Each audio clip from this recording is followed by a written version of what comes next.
I want to tell you about a little angel named Alin Sharon Abraham. Just look at her.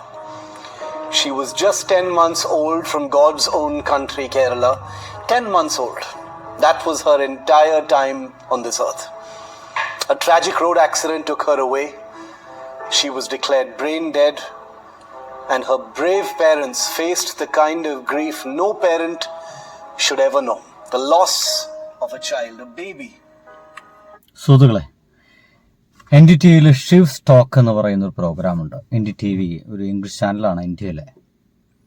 ഏകദേശം സംഘവൽക്കരിക്കപ്പെട്ട ഒരു ചാനലുകൾ ഒന്ന് തന്നെയാണ് ഈ NDTV എന്നൊക്കെ പറയേണ്ടി വരും. എന്തായാലും ആ ചാനൽ ഷിവ് സ്റ്റോക്ക് എന്ന് പറയുന്ന ആ ഒരു പ്രോഗ്രാമിൽ ഷിവ് എന്ന് പറയുന്ന നിങ്ങൾ മുമ്പിലേക്ക് കാണാൻ കഴിയുന്ന ഈ ഒരു മനുഷ്യൻ ഒരല്പം നിമിഷം മുമ്പ് സംസാരിച്ചതാണ് നമ്മുടെ കേരളത്തിലെ ആലിൻ എന്ന് പറയുന്ന ആ ഒരു പെൺകുഞ്ഞിനെ കുറിച്ച്.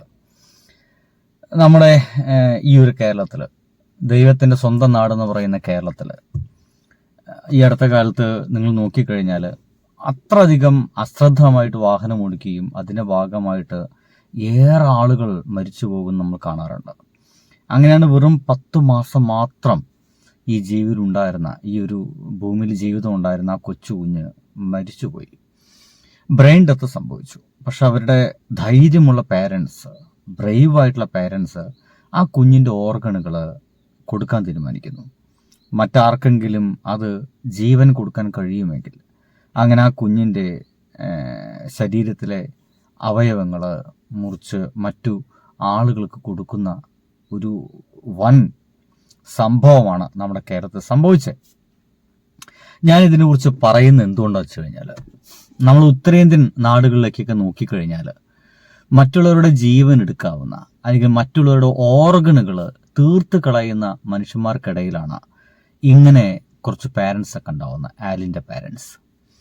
അത് ഭയങ്കര അധികം നമുക്ക് അഭിമാനവും സന്തോഷവും നൽകുന്നുണ്ട്. നമ്മുടെ കേരളത്തെ കുറിച്ചിട്ട് ഉത്തരേന്ത്യൻ ജനതയുടെ മുമ്പിലേക്ക് സിനിമ വഴിയൊക്കെ പല വിധത്തിലുള്ള ചിത്രങ്ങൾ നൽകുമ്പോൾ മതം എന്തെന്നും ജാതി എന്തെന്നും നോക്കാതെ ഈ കുഞ്ഞിൻ്റെ ആ രക്ഷിതാക്കൾ കൊടുത്ത ആ ഓർഗണില്ലേ, അവയവങ്ങളില്ലേ, അത് ഏത് മതസ്ഥനാണോ ഏത് ജാതിക്കാണെന്ന് പോലും പറയാതെ അത് ആർക്കൊക്കെയോ കൊടുത്തിട്ടുണ്ട്. 5 പേർക്ക് അത് പൊതുജീവൻ നൽകുമെന്നാണ്. പക്ഷെ നമ്മളൊന്നും ജീവിതത്തിൽ ആലോചിച്ചിട്ട് പോലുമില്ലാത്ത ആ ഒരു സംഭവമാണ് അതെന്നൊക്കെ പറയേണ്ടി വരും. ഒരു കാര്യം കൂടി ഉണ്ട് കേട്ടോ, നമ്മുടെ കേരളം ഒരു അഭിമാനമായി മാറുന്നത് എന്തുകൊണ്ടെന്നൊക്കെ ചോദിച്ചു കഴിഞ്ഞാൽ അതിനിപ്പോൾ ഒരു വാർത്ത കൂടി ഞാൻ നിങ്ങൾക്ക് ഇങ്ങനെ കാണുമ്പോഴാണ്. നിങ്ങൾക്കത് മനസ്സിലാകുന്നുണ്ട്, കാണാൻ കഴിയുന്നുണ്ടെന്ന് ഞാൻ വിചാരിക്കുന്നു. സംഗതി ഇങ്ങനെയാണ്. കോഴിക്കോട് ചേവായൂരിലെ അവയവദാന ആശുപത്രിക്ക് ആലിൻ്റെ പേര് നൽകും. കുടുംബത്തെ അറിയിച്ച് മുഖ്യമന്ത്രി. നമ്മുടെ പല കനകൂലവുമായിട്ട് നമ്മുടെ VD സതീശ് എന്ന് പറയുന്ന മനുഷ്യൻ നുണകൾ പ്രചരിപ്പിച്ചുകൊണ്ട് കള്ളവാർത്തകൾ മാത്രം പറഞ്ഞുകൊണ്ട് കേരളത്തിന് അങ്ങോളം ഇങ്ങോളം സഞ്ചരിച്ചു കൊണ്ടിരിക്കുന്നുണ്ട് എന്നറിയാം. ഞങ്ങൾ അധികാരത്തിൽ വന്നു കഴിഞ്ഞാൽ ഞങ്ങൾക്ക് പുതിയ ചില കാര്യങ്ങളൊക്കെ ചെയ്യാനുണ്ട്, പക്ഷെ അത് രഹസ്യമാണ്, ഞങ്ങൾ പുറത്താരോടും പറയില്ല എന്ന് പറയുമ്പോൾ ഒരു രഹസ്യവുമില്ല, ഞങ്ങൾക്കെല്ലാം പരസ്യം തന്നെയാണ്, ഞങ്ങളെല്ലാം പരസ്യമായിട്ട് നാട്ടുകാരോട് പറയുക തന്നെ ചെയ്യുമെന്നാണ് ഇപ്പോൾ മുഖ്യമന്ത്രി പറയുന്നത്. കോഴിക്കോട് ചേവായൂരിൽ ആരംഭിക്കുന്ന അവയവദാന ഇൻസ്റ്റിറ്റ്യൂട്ടിന് ആലിൻ്റെ പേര് നൽകുമെന്ന് പ്രഖ്യാപിച്ചത് നമ്മുടെ മുഖ്യമന്ത്രിയാണ്. ഇനിയിപ്പോൾ അടുത്ത തവണ അധികാരത്തിൽ കയറിയിട്ടില്ല എങ്കിൽ എന്തൊക്കെ സംഭവിക്കുമെന്ന് പറയാൻ കഴിയില്ല. ഈ പറയുന്ന ഈ VD സതീശൻ ടീമുകളൊക്കെ എന്ത് ചെയ്യും? ആ ഒരു അവയവദാന ഇൻസ്റ്റിറ്റ്യൂട്ട് ഇനിയിപ്പോൾ കൃത്യമായിട്ട് നടപ്പിൽ വരുത്തുമോ എന്ന് പോലും നമുക്ക് സംശയം ഉണ്ടായിരിക്കും. ആലിൻ്റെ പേരവിടെ നൽകണമെങ്കിൽ നമ്മളൊക്കെ കൂടി തീരുമാനിക്കണമെന്നർത്ഥം. ഇതേ മുഖ്യമന്ത്രിയൊക്കെ തന്നെയാണ്, അല്ലെങ്കിൽ ഇതേ ഭരണകർത്താക്കൾ തന്നെയാണ്, ഇടതുപക്ഷം തന്നെയാണ് അടുത്ത തവണ ഉണ്ടാവുകയാണെങ്കിൽ 100% ആലിൻ്റെ പേര് ആ ഒരു അവയവദാന ഇൻസ്റ്റിറ്റ്യൂട്ടിൻ്റെ പേരായിട്ട് മാറുമെന്നുള്ള കാര്യത്തിൽ ഒരു സംശയമില്ല. പലതും രഹസ്യമായിട്ടിരിക്കുന്ന സമയത്ത് ജനങ്ങളോടൊപ്പം ചേർന്ന് നിന്ന് എല്ലാം പരസ്യമാക്കുന്നുണ്ട് നമ്മുടെ മുഖ്യമന്ത്രി എന്നുള്ളതാണ്. ഇതിനോടൊപ്പം തന്നെ നമ്മൾ മനസ്സിലാക്കേണ്ടത് അറുനാറികളായിട്ടുള്ള ആളുകളും ഇതിനിടയിലുണ്ടെന്നുള്ളതാണ്. അറുനാറികളായിട്ടുള്ള ആളുകളുണ്ട്. ഈ കുഞ്ഞിൻ്റെ ഓർഗൻ എന്തായാലും ഫ്രീ ആയിട്ടാണ് കൊടുത്തത്.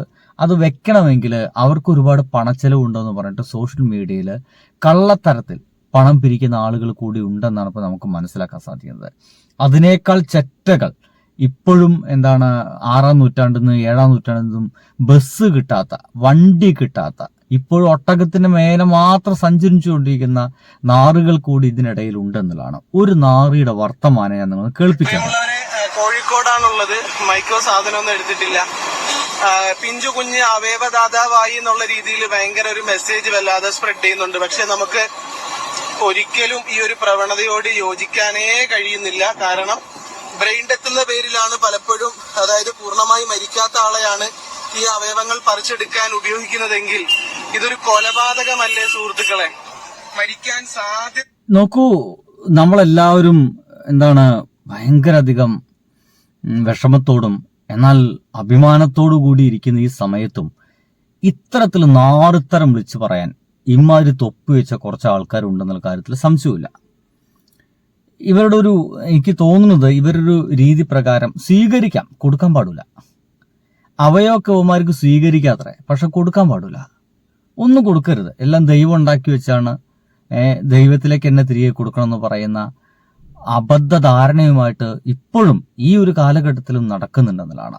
നിങ്ങളൊന്ന് ആലോചിച്ച് നോക്കിയേ, ആ കൊച്ചു കുഞ്ഞിന്റെ അവയവങ്ങൾ അങ്ങനെ കൊടുക്കാൻ ആ രക്ഷിതാക്കൾ തീരുമാനിച്ചിട്ടില്ല എങ്കിൽ നമ്മുടെ കേരളത്തില് ഇതേ പ്രായത്തിനുള്ള വേറെ കുഞ്ഞുങ്ങൾ മരിച്ചു പോകുന്നർത്ഥം.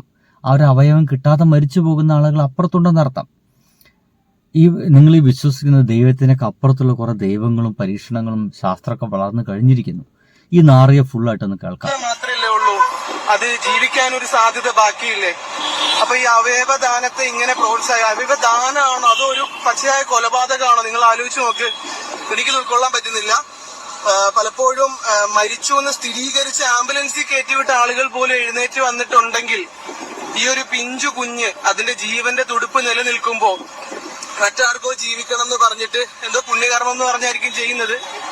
പക്ഷെ പേഴ്സണലി എന്റെ ഇതിനോടുള്ള താല്പര്യക്കുറവ് അറിയിക്കുകയാണ്. നിങ്ങൾ ചിന്തിച്ച് മാത്രം ഇത്തരം പ്രവണതകൾക്ക് നിൽക്കുക. എന്തെങ്കിലും ചിന്തിക്കാതെ എന്തോ ഒരു മോട്ടിവേഷൻ കേട്ടിട്ട് ഇതിനകത്തൊന്നും എടുത്ത് ചാടരുതെന്ന് മാത്രമാണ് പറയാനുള്ളത്. എന്റെ സൗണ്ട് എത്രത്തോളം നിങ്ങൾക്ക് ക്ലിയർ ആവുമെന്ന് എനിക്ക് മനസ്സിലാവുന്നില്ല. എന്തായാലും ഇൻഷാല്ലാ ശ്രദ്ധിക്കുക. എന്റെ പൊന്നു പലം നാറി, എന്റെ പൊന്നു പൊലം നാറി, തൊപ്പി വെച്ച നാറി, നിന്റെ ജീവിതത്തിലൊന്നും ഇങ്ങനത്തെ ഒരു സംഭവം സംഭവിക്കാതിരിക്കട്ടെ എന്ന് മാത്രമാണ് ഞാനൊക്കെ ആഗ്രഹിക്കുന്നത് കേട്ടോ. മനുഷ്യനായതുകൊണ്ട് മാത്രം.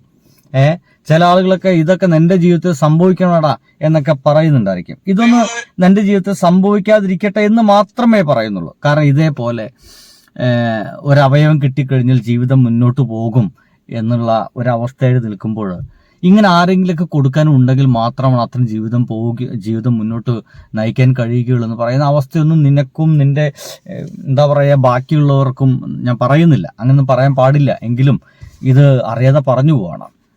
നമ്മുടെ കേരളത്തിന് ഇങ്ങനെ അപമാനപ്പെടുത്താനും വേണ്ടിയിട്ട് ഈ മുസ്ലിം സമുദായം എന്ന് പറയുന്നത് വളരെയധികം കേരളത്തിലല്ല ഇന്ത്യയിൽ തന്നെ ജീവിക്കാൻ പറ്റാത്തൊരു വിഭാഗമാണ് എന്ന് ബോധ്യപ്പെടുത്താൻ കഴിയുന്ന രീതിയിലൊക്കെ ഇമാതിരി വർത്തമാനങ്ങൾ പറയാൻ ഇവരിടയിൽ ചില ആളുകളൊക്കെ ഉണ്ടാവുന്നതാണ്. അവരങ്ങനെയൊന്നല്ല, വളരെ മാന്യമായി ജീവിക്കുന്ന ആളുകളാണ്, വളരെ വൃത്തിയായിട്ട് മറ്റുള്ളവരെ സഹായിച്ച് ജീവിക്കുന്ന ആളുകളാണ്. പക്ഷെ എന്നാലും അവർക്കിടയിൽ ചില ഇത്തരം പുഴുക്കുത്തുകളുണ്ട്. അതെല്ലാം മതത്തിലുണ്ട് കേട്ടോ. ഹിന്ദുക്കളുടെ ഇടയിലുണ്ട്, ഇഷ്ടം പോലെ ഉണ്ട്. ക്രിസ്ത്യാനികളിൽ ക്രിസംഖികൾ എന്ന് പറയുന്ന ടീമുണ്ട്. ഹിന്ദുക്കൾക്കിടയിൽ സംഘപരിവാർ എന്ന് പറയുന്ന ടീമുണ്ട്. ഇതിപ്പോൾ വല്ല ഏതെങ്കിലും സുഡായിരിക്കും, തീവ്രമായിരിക്കും. ഇമ്മാതിരി തീവ്ര നാറുകളും അപമാനപ്പെടുത്താനും വേണ്ടി നമ്മുടെ കേരളത്തിനെ നാശമാക്കാനും വേണ്ടിയിട്ട് ഉണ്ട് എന്നുള്ള കാര്യത്തിൽ സംശയമൊന്നുമില്ല. ഒരു സ്ഥലത്ത് നമ്മൾ ആരിൻ്റെ പേരിൽ അഭിമാനിക്കപ്പെടുമ്പോൾ ഇത്തരം നാറുകളെ പേരിൽ നമ്മൾ അപമാനപ്പെടുക കൂടി ചെയ്യുന്നുണ്ടെന്നുള്ളതാണ് ഒരു യാഥാർത്ഥ്യം. എന്താ സുഹൃത്തുക്കളെ, ബൈ.